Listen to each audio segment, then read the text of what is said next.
Welcome to the Master of Laws and Business Law Certificate, Confessions of a Transactional Attorney webinar, presented by the USC Gould School of Law.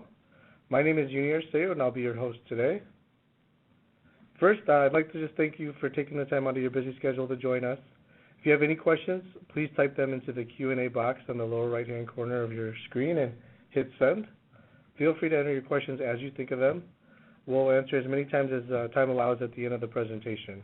Keep in mind a PDF and a recording of today's presentation will be available shortly after the event. Here's a quick look at what we'll be covering today. Professor Rachelle Cohen, a practicing transactional attorney and USC law professor, will shed some light on what she's learned through her experience practicing about contract negotiating and drafting, client relationship and communication, disputes, and her role as a lawyer. Lastly, I'll cover the admission requirements and the next steps to begin an application for entry into the USC Gould's online law programs, and we'll wrap up with the Q&A session.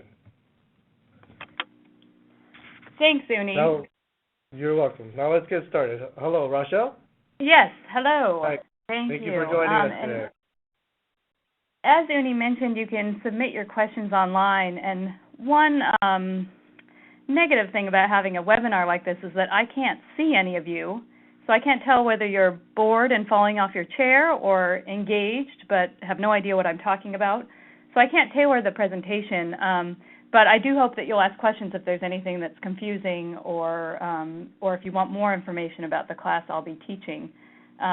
In the class that I will be teaching, there will be opportunities for weekly live discussions where we'll be able to engage each other and talk about the things that we're learning that we're not able to do today.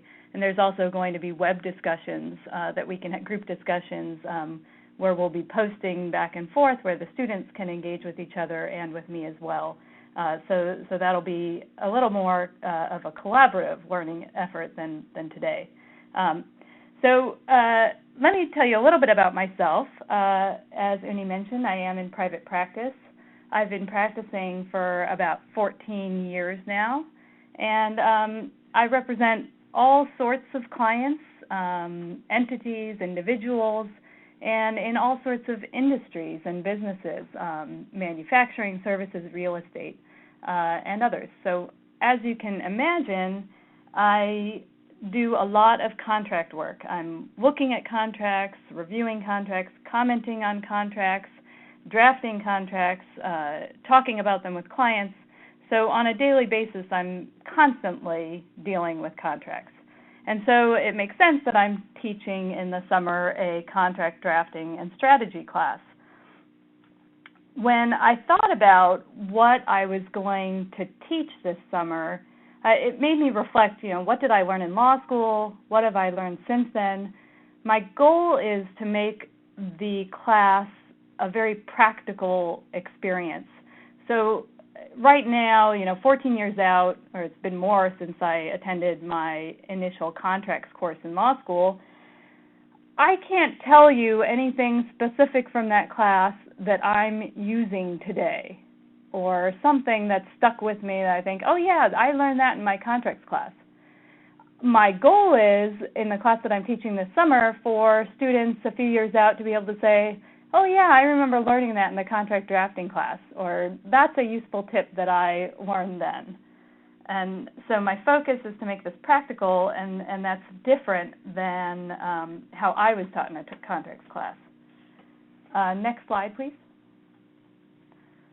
So I was trying to think back to my law school experience, and it's been a while, so I can't really remember too many details. But in the typical law school contracts class, you're learning about what a contract is, how it's formed, whether there's sufficient consideration, and mostly you're learning this by looking at case law. So I recently read something written by a professor critiquing contracts classes because you don't actually look at contracts. That's the peculiar thing about an initial contracts class. You're looking at case law, cases that talk about contracts, but you're really not looking at contracts. And so the contracts course gives you a framework or an understanding about how contract law works in the United States. But for my day-to-day practice, when I'm actually looking at contracts and drafting them, it doesn't provide much practical guidance for me. And because the contracts course is focused on litigation, you're looking at case law, that's a very different focus than you'll have if you're a transactional lawyer working on specific deals and contracts. Next slide, please. So what contracts courses typically omit? Contract negotiation and drafting. Of course, I'm teaching a drafting course, so obviously I think that's something essential. Communications. Communications really is not a focus in law school. There's a focus on getting information, teaching students how to look at legal issues. But communication is so important when you are actually practicing law, and it's something that I think should be focused on more.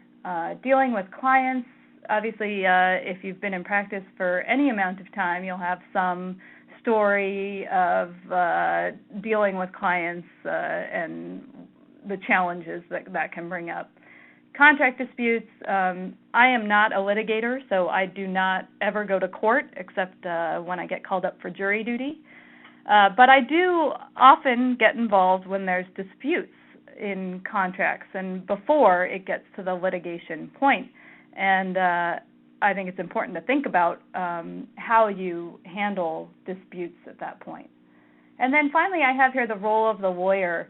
I maybe could have put this up in the beginning, but this is something that, again, I don't think often, first of all, not in law school, but even as we're practicing law, I don't think, when the day-to-day practicing lawyers are very busy getting out work to clients and don't often have time to reflect on what their role is and how they can be helping their clients in their role as a lawyer.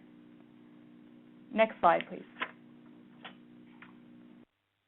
Okay, let's start with the contract negotiation and drafting. And since the course I'm teaching is called Drafting Contracts, I'll start with the drafting part.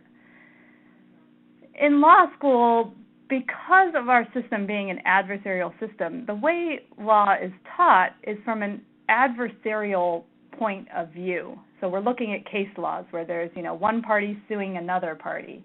And that's how we learn contracts, by learning the case law that has developed to set out, sort of the law on contracts. And because of that, the way writing is taught in law school is adversarial. You're usually, or at least when I was in law school, we were writing briefs for litigation. And that style of writing is persuasive. You're trying to convince a judge that your client is correct and that the law supports your client's position. That is not the way that contracts are drafted, and as I'm sure all of you have looked at many contracts over your lives, you've had to sign contracts, and maybe you work in contracts, and so you're looking at contracts and drafting them as well, and you know that contract drafting is very different from the typical persuasive writing style that is involved in litigation here in the United States. So that writing style is something that needs to be learned. And in the class that I'm teaching this summer, we'll be having regular assignments that are to practice writing skills. And the book I've chosen also has much guidance on writing skills, because that's essential if you're drafting contracts and reviewing them, to be able to draft in a concise manner and to use language that is that helps people to understand the contract. Negotiation techniques. So negotiation is not something that is focused on in law school, or at least wasn't with me. But it's something that if you are working on contracts, you're going to have to get involved in negotiations. Now, sometimes your client is going to do a lot of the negotiation, but there will always be something that the lawyers have to negotiate, whether it's actually getting involved in deal terms, or negotiating some of the legal fine points of the contract. And I think negotiation is something interesting because it's very personal. So one of the sessions of the class I'm teaching, we're going to focus on negotiation and the multicultural aspects of negotiation. And I think this is something that people develop over time. Certainly I have developed different negotiating techniques from being involved in negotiations. But I think that it is helpful to read about negotiations, to talk about it, and to think through it with examples. And that's one thing that in the class I have plenty of examples for us to go through, because I think, talking about all of this theoretically is interesting, but it's much more helpful to talk about these things with respect to examples. And finally, I have here reliance on forms. And, I recently saw an app that parties can use, and they can put in their information, and out spits out a contract. So I think it's used with simple agreements like a non-disclosure agreement. The parties can, enter their names and whatever other information the app asks for, and then a contract gets spit out. And you don't even need a lawyer. I mean, we're all done. We don't need to be here. But that's not the case, because typically contracts are more complex and parties have more issues than just being able to fill out some information in an app and having an agreement be spit out. But I think because lawyers, we see ourselves as advisors, and we are advisors, the idea of using forms is sort of like, oh, we can't talk about that. But using forms is essential in any transactional practice. But I think the challenge is, and especially for younger lawyers, if you don't know how to use forms, you can get into trouble. And so one focus of the class that I'm doing this summer will be how to choose forms, and then once you choose a form, how to use it properly, because you might need to change things and really review what you're doing to make sure that you're not relying on a form too much. Next page. Communications. So I have here a list of types of communications, and I put this up here because I think it's important to think about how you're talking with people and what the most effective way to communicate is. So when I'm working on a deal, and I just had an employment agreement that I was working on, and I have lots of I didn't draft the agreement. I had lots of comments to the agreement, and specific comments, to Section 1 and 2 and 3. So I put those in the agreement, my comments, and emailed it to the other side, because that's the most efficient way for me to get across all of those points. But in an earlier version of this agreement, I had a question about a specific provision, and it wasn't just, oh, I don't think this is written correctly. It was, is this really what you mean? Because the term was not something that I understood from my client. So in that case, I called the other side because speaking on the phone, we could talk through what the lawyer meant. Was that really something that his client is set on, or is this something that we can negotiate?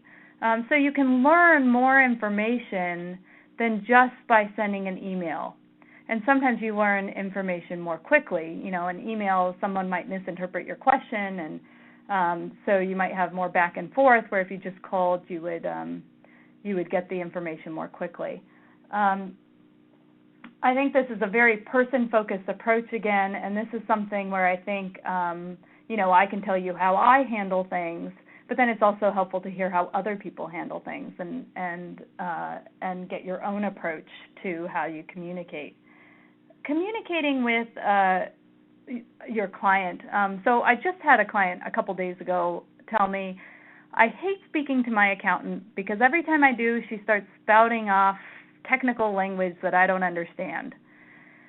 And I think that's a cautionary tale to us lawyers, that sometimes, we're used to speaking about things in a certain way, but when you're speaking with business people or your clients, they're not starting from the same reference point that you are.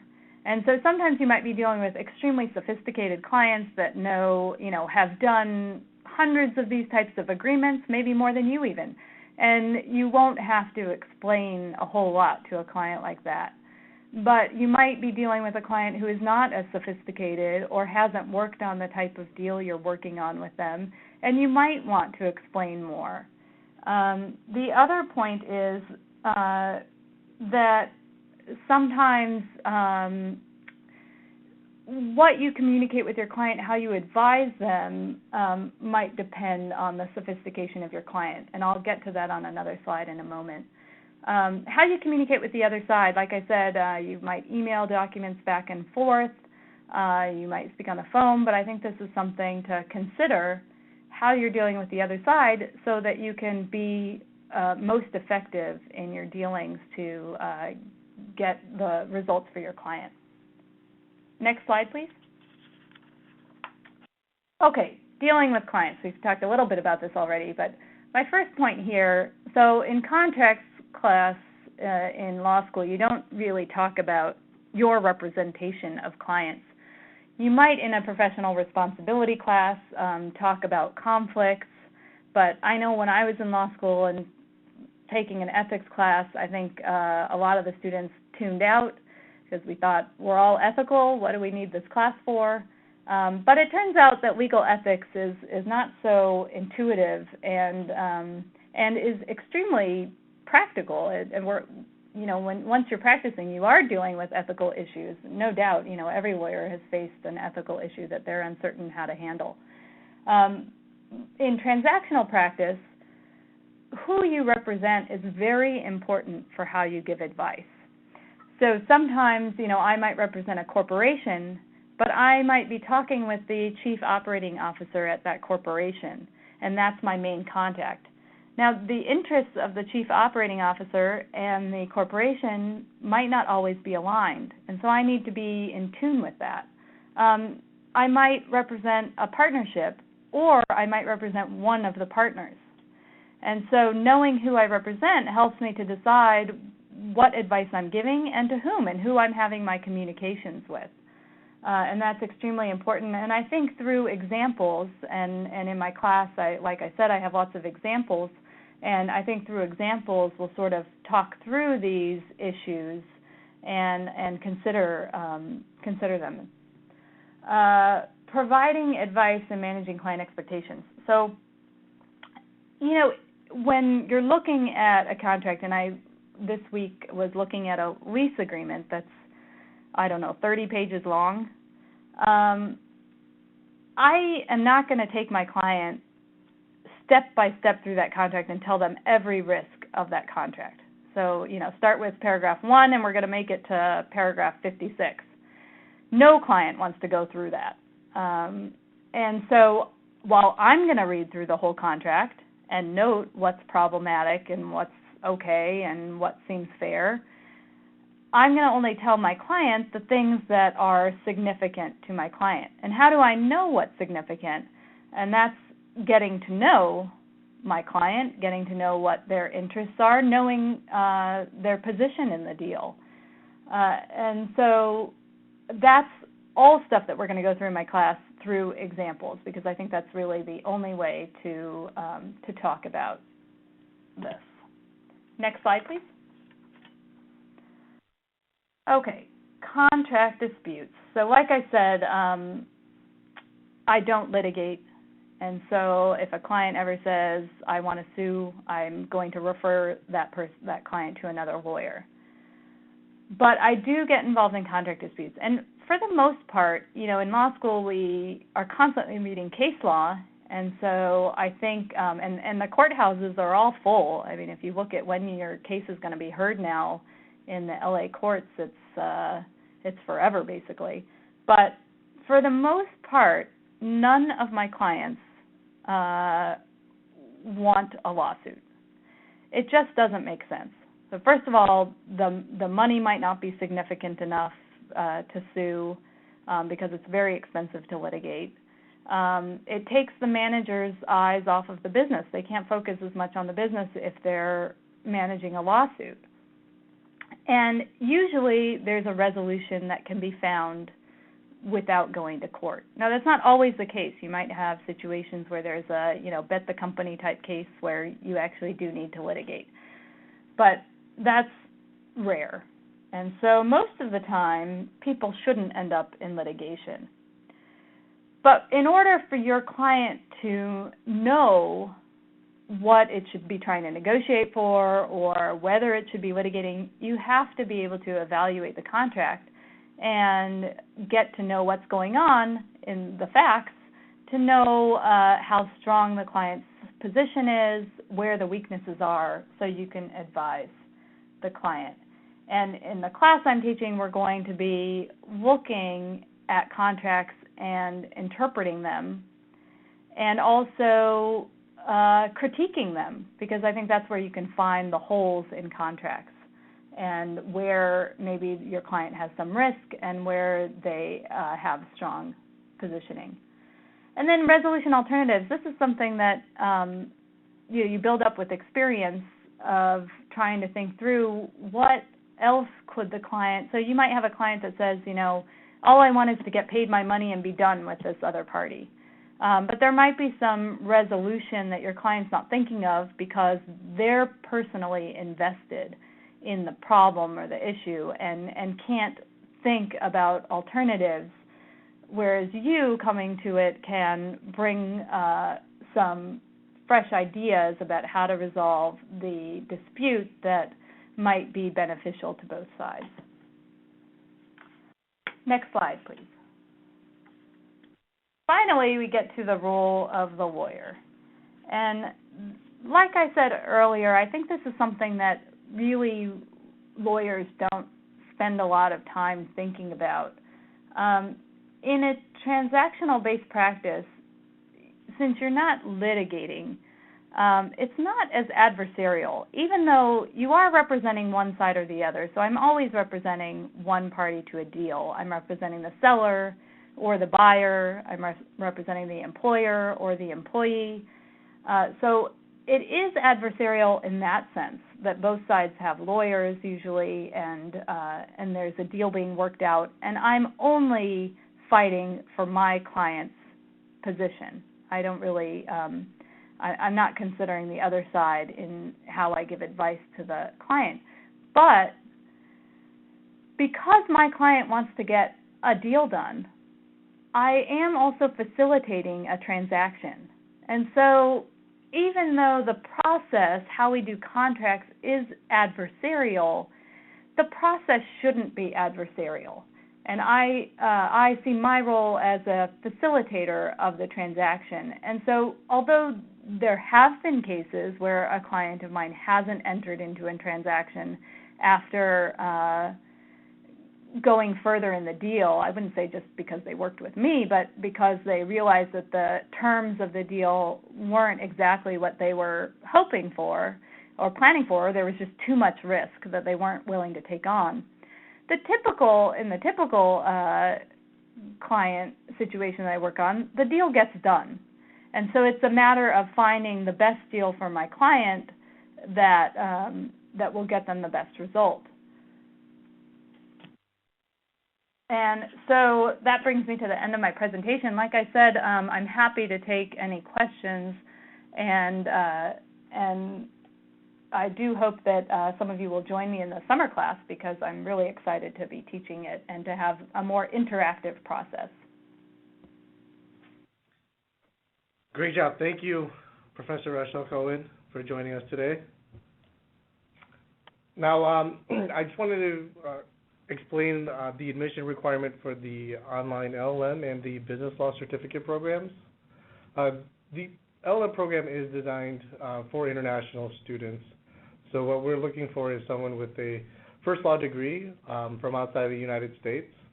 All the applicants submit their applications through the Law School Admission Council, or LSAC. So that's where you would send in your official transcripts from all the universities attended. There's a personal statement, which if you'd like, you can contact me. I can review the personal statement before you would submit that. 2 letters of recommendation. Could be professional or academic. And if your English If your English is your second language, we do prefer a TOEFL or IELTS score and a resume.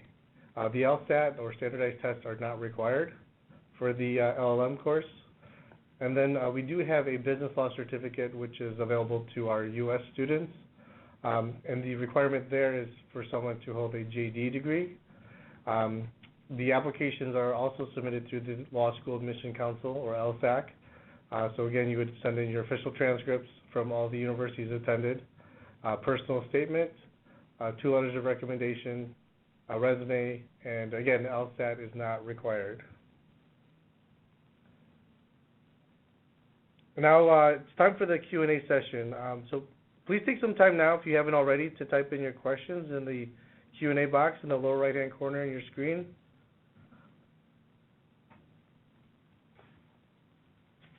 Our first question is, how long does the program take to complete? Most students can complete the program in 3 to 4 semesters, and there's 3 semesters per academic year. So you can finish the year, the LLM course in as little as 1 year. And you do have the option of going part-time, and if you do part-time, you have up to 3 years to complete the degree. Will I have to travel to California? No, the program is 100% online. It is flexible so that you can continue working and learning at your own pace. Let's see here. How much time do I need to commit per week? Our class is live. We estimate a full-time schedule will require about 15 hours of time per week. Most of the coursework can be completed in a flexible format as it fits into your schedule, and there will likely be 1 or 2 live sessions per week. And keep in mind, these live chats are typically going to be scheduled around, the cohort's time, students being all over the world. And the live chats are typically, about an hour and are recorded. So if you miss them, they are able to, you are able to watch it at a later date and time that's convenient.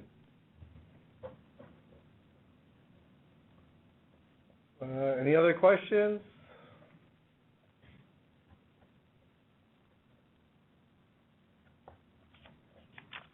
Are there scholarships available?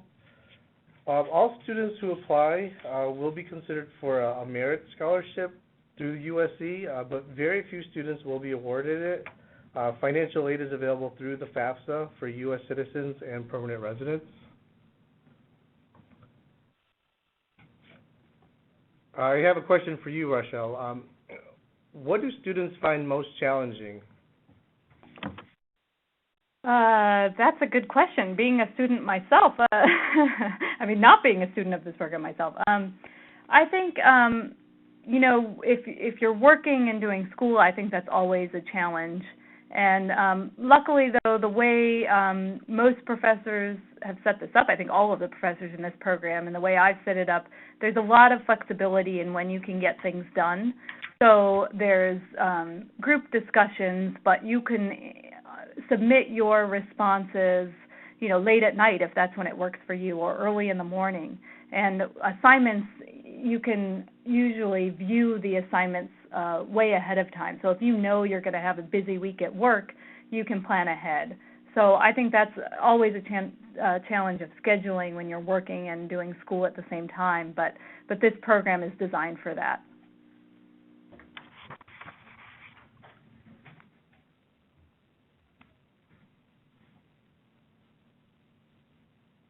What do you most look forward to teaching in the program?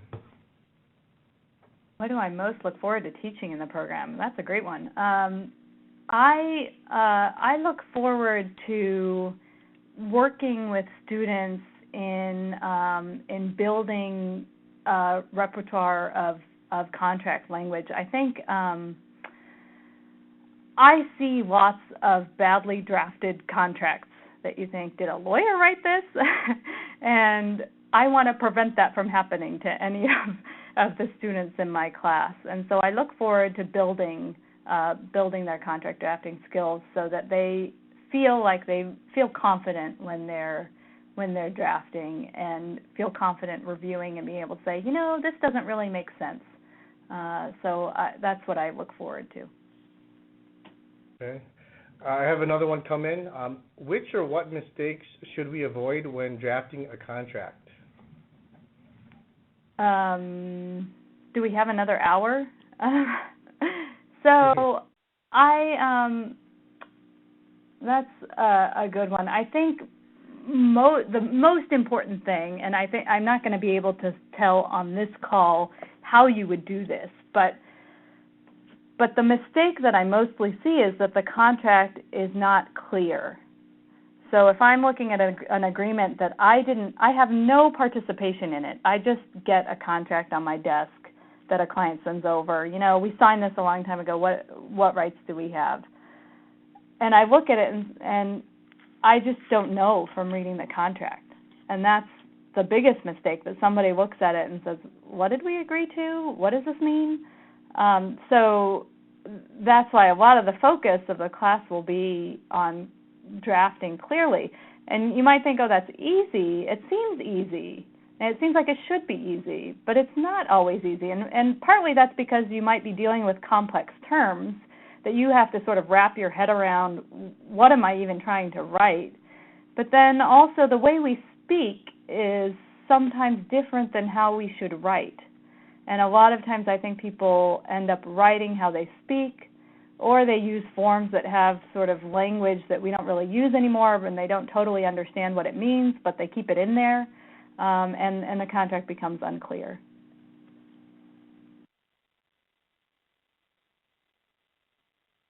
All right. Well, thank you, Professor Cohen, for taking some time out to be here today. This will conclude our webinar. Remember, if you have any questions or think of any, please email me, let me know. The information will be forwarded, and my contact information is on the screen now. So if you do want to touch base with me, you can contact me toll free or email me. And I'll also be sending a PDF and recording of this event, which should be available shortly within the next week. So thank you again, and have a great day. Thank you.